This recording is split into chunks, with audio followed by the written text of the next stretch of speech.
Halo sahabat nonton, siapa nih yang penasaran dengan kelanjutan cerita di drama No Way Out The Roulette? Yuk kita mulai jalur cerita kelanjutan episode 3 ya.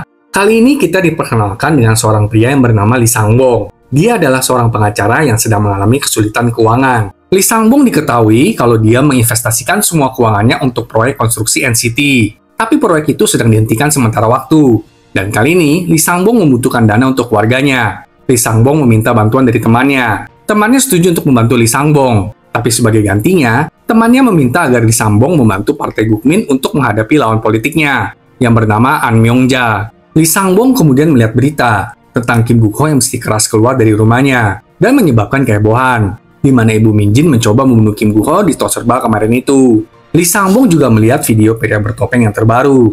Pria bertopeng itu mengungkapkan kalau wanita tua yang mencoba bunuh Guk-ho adalah ibu dari korban yang telah dibunuh oleh Guk-ho. Dan bagaimana pria bertopeng telah mengirimi 1 miliar won kepada keluarga Ibu Min-jin agar dapat membantu Ibu Min-jin menyewa pengacara dan membebaskan Ibu Min-jin. Pria bertopeng bahkan memberikan alamat rumah Guk-ho agar masyarakat bergegas membunuh Guk-ho, dan pria bertopeng itu akan memberikan 20 miliar won kepada yang berhasil membunuh Guk-ho.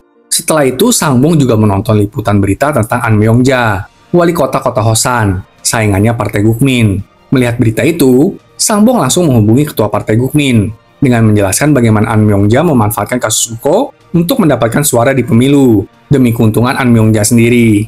Ketua partai menyarankan agar Sang-bong tetap dekat dengan An Myung-ja sampai pemilu berakhir dan meminta Sang-bong untuk menguncangnya.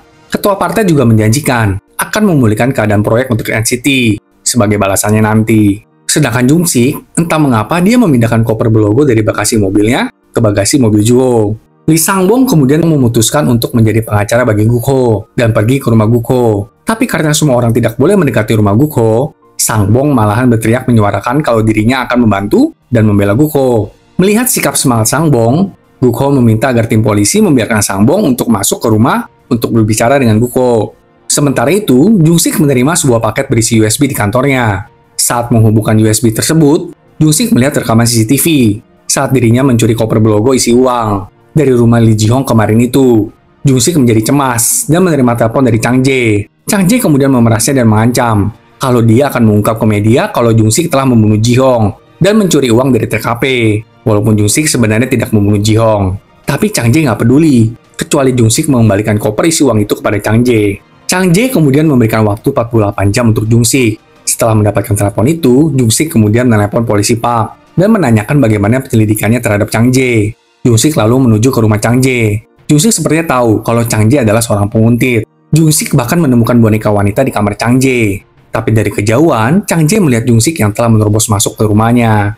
Kita kemudian juga diperkenalkan kepada seorang pemuda yang pacarnya sedang sakit parah dan membutuhkan perawatan mahal. Karena putus asa, pemuda itu menyiapkan bom dan menagarkan Guk-ho. Karena jika Guk-ho tewas, pemuda itu bisa mendapatkan 20 miliar won dari pria bertopeng dan akan menggunakan uang itu untuk perawatan pacarnya. Pemuda itu lalu memberikan bom tersebut kepada seorang ojol untuk dikirimkan ke rumah Guk-ho. Namun saat si ojol tiba, paket bom itu diserahkan kepada Juho. Juho adalah seorang polisi yang sedang berdebat dengan Sang-bong tentang bagaimana Sang-bong nggak terima para polisi nggak boleh membiarkan Guk-ho pergi dari rumahnya sendiri. Pemuda itu pun tiba di kerumunan orang-orang dan mencoba untuk menekan detonator bomnya. Tapi bom itu tidak meledak. Tak lama kemudian, Jung-sik sampai di rumah Guk-ho. Jung-sik mencoba untuk menghentikan pertengkaran antara Sang-bong dan Juho. Jung-sik lalu membawa paket tersebut ke mobil Juho. Pemuda itu kesal karena detonatornya tetap nggak bekerja. Pemuda itu kemudian mencoba untuk menggunakan asam dan menerobos kerumunan orang-orang. Saat pemuda itu berjuang di tengah-tengah orang banyak dan polisi yang menghentikannya, ternyata bom di dalam mobil Juho malahan meledak, yang membuat pemuda itu dan beberapa polisi terluka. Terus gimana dengan koper berlogo isi uang ya, yang Jung-sik taruh di mobil Juho? Berarti ikutan terbakar abis dong. Waduh, panjang banget dah urusannya ya. Jangan lupa saksikan kelanjutannya ya sahabat nonton. Sampai jumpa.